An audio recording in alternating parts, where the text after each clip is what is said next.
Germany, यूनान और Finland ने भारत को तिब्बी इमदाद की फरहमी। बर्तानिया से भारत पहुंचे 1200 ऑक्सीजन सिलेंडर।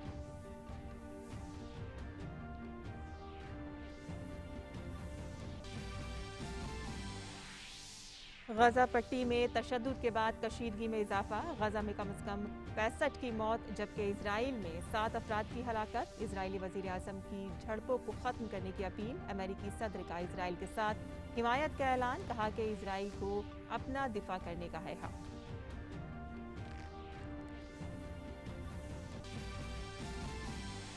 और आईसीसी टेस्ट रैंकिंग में विराट की फौज सरफहरिस्त। टीम इंडिया के 121 test rating points, New Zealand 120 point के साथ दूसरे मकाम पर काबिज।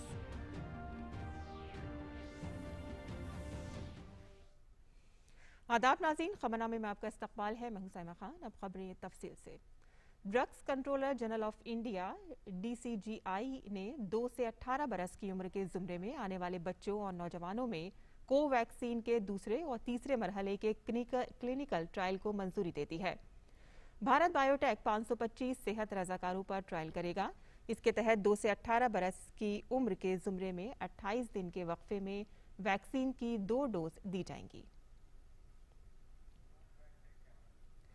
वजारत सेहत ने आज प्रेस कॉन्फ्रेंस में कहा कि 16 रियासतों में 50,000 से भी कम एक्टिव मामले दर्ज हुए हैं, जबकि 24 रियासतों में पॉजिटिविटी की शरह 15% से ज्यादा है। वजारत सेहत के ज्वाइंट सेक्रेटरी लव अग्रवाल ने कहा कि महाराष्ट्र, कर्नाटक, उत्तर प्रदेश, आंध्र प्रदेश, राजस्थान, दिल्ली, हरियाणा, बिहार और गुजरात में नए मामलों में कमी दर्ज की गई है। 3 मई से रिकवरी जो है वह बढ़ती जा रही है और विज़ावी द केसेस जो हमारे एक्टिव केसेस जो हमारे देश में रिपोर्ट होते हैं। इसके साथ ही हम देखते हैं कि पिछले 24 घंटे में देश में 3,62,727 केस रिपोर्ट हुए हैं। यहाँ पर भी हम एक ट्रेंड पा रहे हैं कि देख रहे हैं कि पिछले 3 दिनों से देश में केसेस में एक प्लेटोइंग महसूस होती है।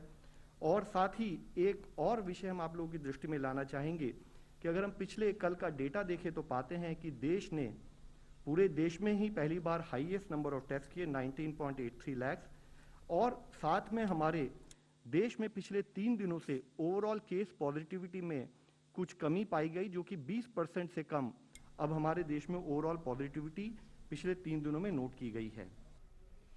लव अग्रवाल ने कहा कि कोरोना के खिलाफ सबसे अहम चेन ऑफ ट्रांसमिशन को तोड़ना है और ये कि चेन ऑफ ट्रांसमिशन को तोड़ने में सबका ताउन अहम है।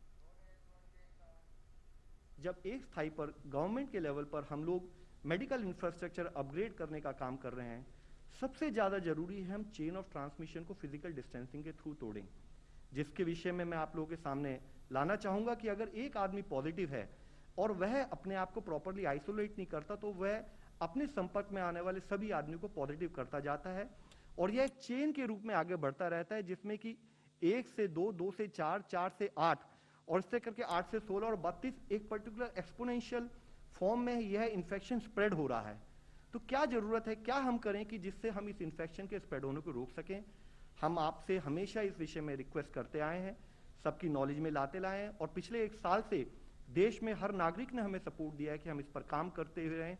लेकिन क्योंकि कुछ हद तक जैसे केस पॉजिटिविटी बढ़ रही है और साथ ही higher spread of infection note किया जा रहा है, तो हमारी आप सबसे विनती है, सबसे रिक्वेस्ट है कि इस प्रोसेस को हम बिल्कुल ना भूलें। हमें चेन ऑफ ट्रांसमिशन को तोड़ना है तो जो पॉजिटिव पेशेंट है वह प्रॉपरली आइसोलेट हो। वजारत सेहत के ज्वाइंट सेक्रेटरी ने कहा कि भारत में 114 दिन में सबसे तेजी से 17 करोड़ से ज्यादा वैक्सीन लगाई जा चुकी हैं। देश में 17.72 करोड़ डोजेज अब तक लग चुकी हैं, जिसमें से 34.81 लाख डोजेज जो हैं वो 18 से 44 ग्रुप के लोगों को लगी हैं। और साथ ही जो हमारे प्रायोरिटी ग्रुप्स हैं, दैट इज पीपल अब 45 ईयर्स, हेल्थ केयर वर्कर्स और फ्रंटलाइन वर्कर्स को, जिनको कि गवर्नमेंट ऑफ इंडिया द्वारा स्टेट को सप्लाई करते हुए फ्री वैक्सीन सप्लाई किया जाता है, हम कवर कर रहे हैं। Indian council of medical research ICMR ने कहा कि अब तक 30 करोड़ 94,48,585 कोविड नमूनों की जांच हो चुकी है। ICMR के मुताबिक कल 18,64,594 कोविड नमूनों की जांच की गई है। मुल्क के दारुल हुकूमत दिल्ली में गुज़िश्ता 24 घंटों में तकरीबन 78,000 लोगों के कोविड नमूनों की जांच की गई। एनडीएमसी इलाके में भी कोरोना वॉरियर